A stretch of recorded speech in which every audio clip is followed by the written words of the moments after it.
नमस्कार मंडळी, माझ्या यूट्यूब चॅनलमध्ये तुमचं स्वागत आहे. आज आपल्याला घरच्या कॉर्न भेळ बनवायची होती. त्यासाठी आपण बाजारात 2 मक्याची कणसं आणली. ती या प्रकारे सोलून घेतलीत.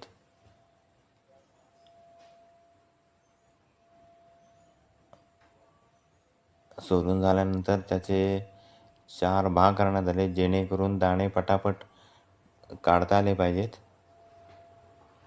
बाजारात या प्रकारे आता या दिवसात मक्याची कणसं भरपूर येतात. मोठे घेतल्यामुळे पटापट मक्याचे दाणे बाहेर पडतात.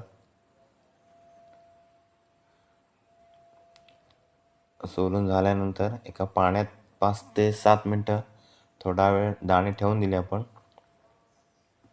व्यवस्थित धुवून घेतले. त्यानंतर एका पातेलीत घेतले. सर्व दाणे पातेलीत झाल्यानंतर थोडंसं मीठ आणि पाणी घेऊन ते शिजवून घेतले. ते कुकरमध्ये 5 ते 10 मिनटं शिजवून घेतले.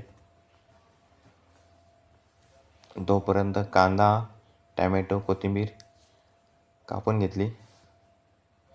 शिजलेले दाणे एका चाळणीत काढून पाणी पूर्ण काढून घेतलं. नंतर परत तव्यावर दाणे थोडेसे गरम केले.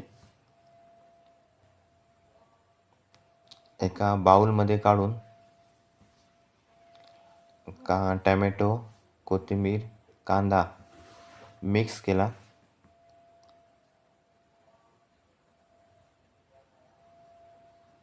त्यानंतर तिखट थोडंसं आणि चाट मसाला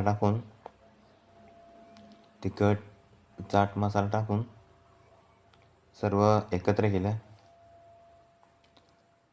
झाली आपली कॉर्न भेळ तयार. घरच्या घरी कॉर्न भेळ, सुंदर अशी कॉर्न भेळ तयार.